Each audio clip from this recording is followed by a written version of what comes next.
Trevor McShane here. Time for another episode of Tune In with Trevor.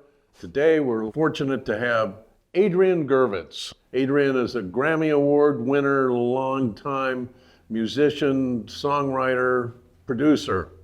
You know, you're from England. You grew up in a musical family. I think your father was a jazz musician. Was there a particular moment that when you said, I don't just love this, I'm going to do it the rest of my life? Well, I need to correct that slightly because my father was not a musician. My father started working for Cliff Richards and the Shadows as a tour manager. Oh. And from that, he went on to work with the Kinks and Gene Vincent and all very early acts. And I was about 10 years old at the time, and he would take me to the shows. And a little boy had a vision. I wasn't very close to my father. He left home when I was about 8 years old. But the only thing really he showed me was that vision that I wanted to play music. I had a little guitar at home and I played it as a comfort. You know, I used to just hold the guitar and play it and play it and play it. So really that was my beginning. You were 19 when you had a hit, Race with the Devil, with your group, The Gun. Yeah. What was that like? It was a shock. It really was a shock. I mean, 1 minute we were, just a $3 a night band playing, gigs all over London. And I met Ronnie Scott, who was a very famous jazz musician. Yeah, and he had a Ronnie Scott's club in London. And he came up to me one night when we did a gig at the Roundhouse. And he said, I think your band is great. Would you like to come to my club and have a talk about making a record? And I said, okay, sounds cool. How do you make a record? No idea. Anyway, he said, well, write a song and bring it with. And I just came up with this song called Race with the Devil by The Gun. And we recorded it in Bond Street in CBS Studios in about 3 hours. And the producer was John Goodison. He was from a band called Bravo the Man. And that's all we knew. 3 hours, boom, we made the record and never thought much about it. But it came out about 4 weeks later on CBS Records and then straight up to the top of the charts. And we were like, we just couldn't believe it. I mean, we were little nobodies. And suddenly, bam, we were on tour with Scott Walker and The Love Affair and touring all over Europe. It was incredible. I mean, I came from nothing really at that time, and suddenly it made everything. It really was great. I bought an E-Type Jag.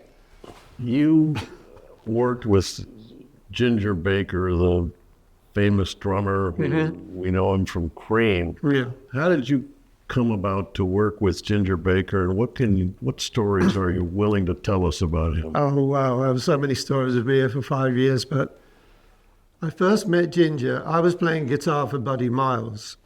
After Hendrix died, Buddy had called me in London at 4 o'clock in the morning. I said, would you come out and play guitar for me? I said to my mum, I've been asked to come out to America to play with Buddy Miles. She said, well, go, darling, go. I was only 21. So I came there and we went on. I toured with Buddy Miles for 2 years in America. Football stadiums, 50,000 people, a night. Like it was incredible. And then one night there was the Battle of the Drummers. And it was Ginger Baker and Buddy Miles was doing a drum battle. And when I came backstage, Ginger was there after he heard me play, and he went, oh, you're the best guitarist I've heard since Eric Clapton. You want to make a record? And I said, well, yeah, maybe, but right now I'm with Buddy Miles, and, I've committed to this 2-year tour. But eventually I went back to London after Buddy nearly tried to kill me one night in New Orleans. Actually, no, it was Hawaii. He wanted to strangle me because I wouldn't play Oh Well by Fleetwood Mac. And he just came up, we're going to play Oh Well by Fleetwood Mac. And I said, no, we're not, because I don't know it. Anyway, that's where I met Ginger. And when I got back to London, there's a club in London called the Speakeasy, which was a very, very famous rock and roll club. Everyone went there.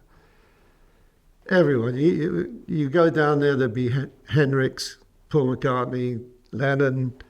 Everybody went to this club. And one night I walked in after I got back, and Ginger was sitting there, and he said, "Are you ready?" And I said, "What?" He said, "To get a group, make a super group." So I said, "Okay, cool, let's do it." And literally we were in the Who's studio about a week later, and we started to make the first Baker Gurvitz Army album. As I told you before, inside that I write songs all the time, so I had a lot of songs, and I just showed Ginger what I wanted, what kind of vibe I wanted, and that was it. We got signed to Atlantic Records probably while we were still in the studio, and then we started touring all over the planet. It was 3 years of touring and 3 albums, and he was. I never had a fight with Ginger. But he has quite a reputation. Oh, man. He was, I said, we would be here forever if I told you about Ginger. Ginger was, I really liked him, but he was very rude. And he used to, just go up to people and say, if they said anything to me, go, "I am Ginger Baker from Cream. Who are you?" That was really Ginger. He was just, off the charts. But he was the greatest drummer that ever hit rock and roll, ever. John Bonham, great, obviously, but Ginger Baker was the god of drums. Do you have a technique, or is it always the same when you write a song? Or let's ask it more directly: How do you write songs? Well, I write songs from experience. Mostly they've been experience. In the early days, they're about saving the world. In the early days, they're about emotional things that have happened to me, and I write about those things. I don't try to make up something that isn't real. And most of them, it's a combination really. It's like things out of my heart, what we call a heart, but it's my soul, and I write songs hopefully that have meaning and that can travel to other people and give them messages. And because that's really what it's all about. Why do we write songs? Why do we sing? Why do we perform? Some people do it for ego, and some people do it because they just want to reach other human beings. And I think songwriting and singing and playing is a way that we reach other people, and we all get together, that kind of thing. You wrote a song some years ago called Classic, which is being rediscovered. Did you have any idea that it would have this longevity and staying power? Classic was a very, very special song. I could tell you how I wrote it if you were interested. My mother was dying of cancer, and I went to stay with her, and she had an attic room. And I wanted to try and do anything I could to try and help her. Not that I thought a song would help her, but I thought that if I had a big hit right now, maybe she'd hear it on the radio and, it might help her. So in the attic, I kept writing all night. I got to write a hit, got to write a hit, got to write a hit, got to write a hit, got to write a hit. Must have wrote 1,000 lines. And then suddenly about 4 a.m, I thought, I got to write a classic. And I got to write it in the attic, my mother's attic. And I went downstairs, because I had a piano downstairs where she was in bed all the time, and I played her the song. She said, "Darling, I think that's a massive hit record. I think it's So I took it up to my friend, Phil Wayman, who used to produce tons and tons of artists. And I took it up to him, and I played about 4 or 5 songs on the piano. And when I played classic, I looked around and it looked like he'd gone. He'd left the room. But he was on his knees, right behind me like this, and he says, "You know what you just played me?" I said, "No." He said, "That's a #1 record. That is going to be a multi-million selling record. Let's get in the studio and record it." And we did, and it was Mickey Most that eventually, actually it was David Most, his brother, that heard the song, and he said, "Darling, that's going to be a #1 record. You need to sign to my brother, Mickey Most." And I did, and it came out and it went straight up to the top. You won a Grammy for producing Andra Day. Tell us how you work with singers. How do you get them to fulfill their potential? Well, when I met Andra, obviously she was unknown. She lived in San Diego. I heard her voice because Stevie Wonder's wife played her to me one night, and I listened to about 10 seconds of her voice, and I thought, she's going to be a superstar. Well, I thought that. And I contacted her. I told her to come to my studio, like where we work. And I just loved her voice. And we spent 1 year in the studio. And I did guide her to do a certain type of music on that first album. And I wrote all the songs with her. We'd sit on the piano every day and we'd say, take that out, put that in, as we do as producers, and then she would, be in the booth and she would sing, and we had this camaraderie that every time she did something that was, I thought, phenomenal, I would go, "That is it." Let's talk about something that's very a lot of fun for me, and that is a song you and I have collaborated. You have produced "Let's Have a Party," and we wrote the song together, and the legendary Mitch Ryder came out and does a duet with me. What was it like making that and working with Mitch and me? Well, he was all right. You were trouble. No, it was great. It was like,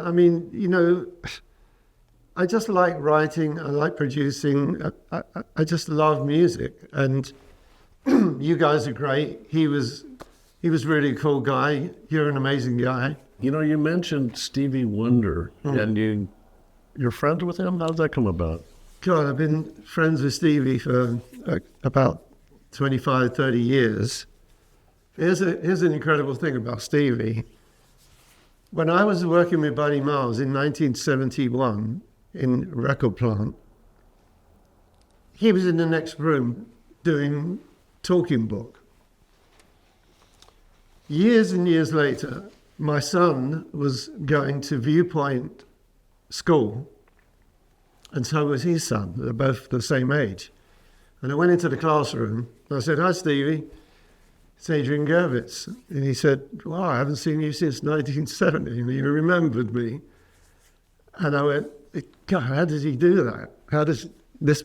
He is connected to some spirit that is just none of us, I don't think, get anywhere close to. And we became friends, and because these two kids literally grew up in my back garden playing with my son, and over the last 30 years we've been really good friends, and he's helped me a lot. And he came and played on a record I produced for Pixie Lot called Stevie on the Radio, and he played harmonica, and he also did a duet with Andra Day, and just does various things every now and then.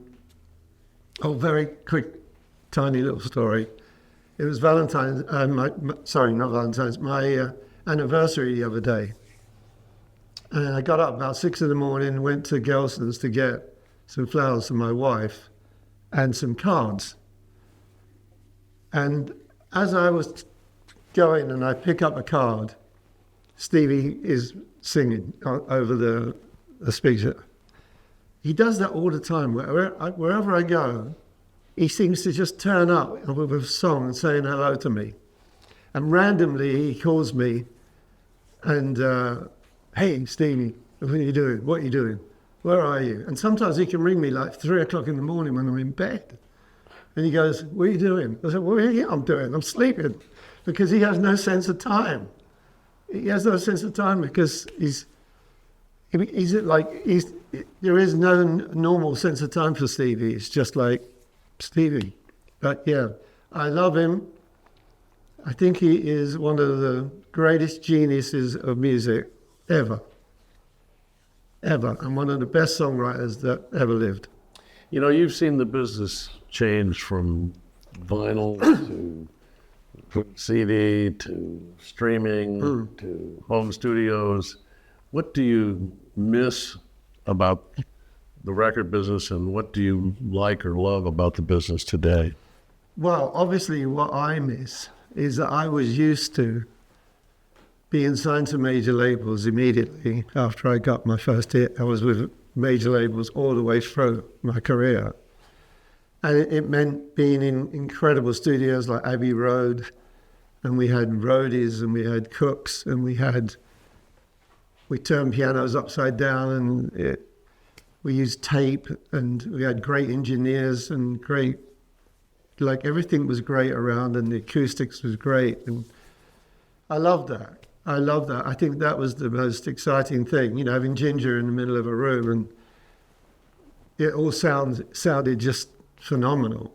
And I think that as time went by and computers started making music, it lost a lot of feel, and a lot of sound, and it was degraded, and it got worse and worse and worse. And then MP3 is just,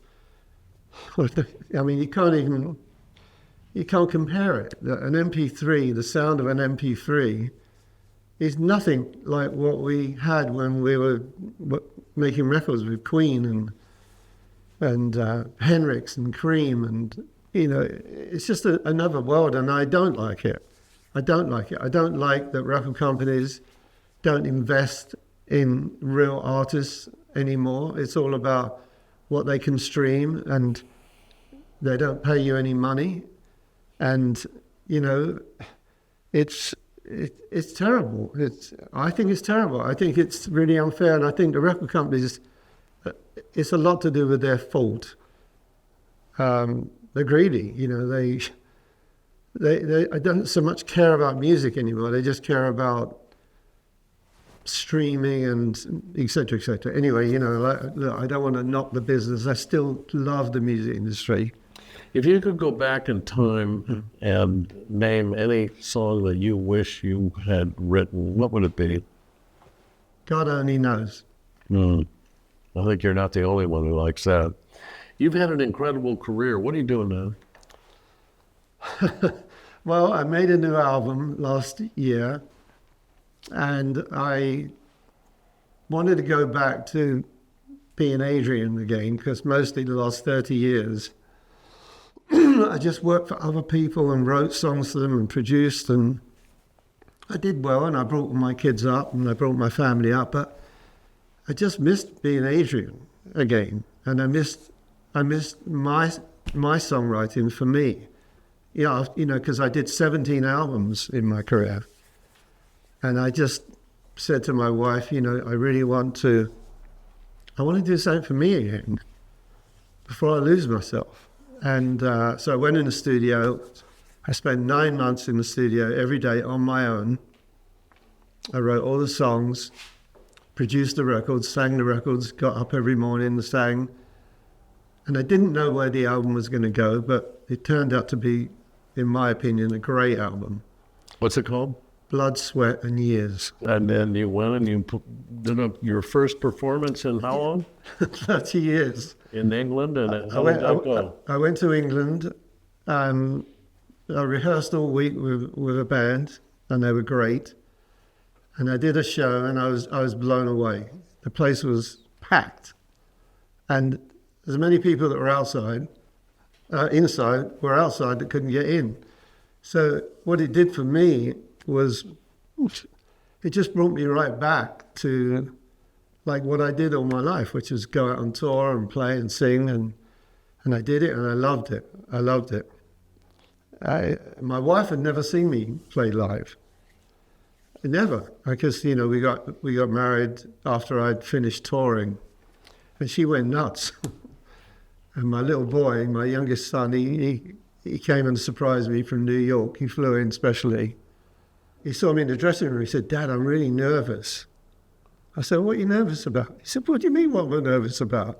You're going to go up there after 30 years and sing and play guitar. You're going to make mistakes or fall over." I said, "Darian, it's cool. When I got my guitar in my hand, I'm at home."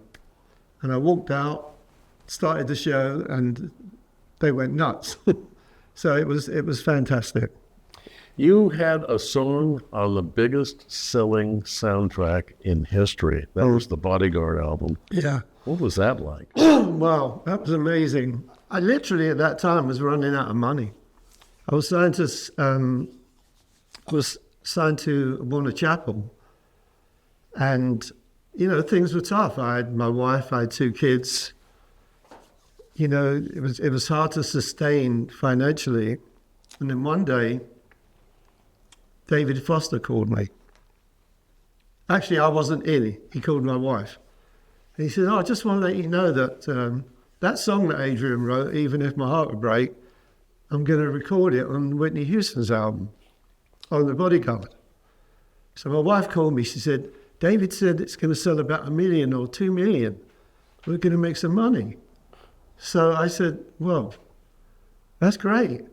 It came out, and the first week it sold 9 million copies. Oh my gosh. 9 million. So and then I was going down to the magazine store each week, 16 million, 20 million. It was #1 in every country in the world. And then Kenny G put it on his album, and he was #2 in every country in the world.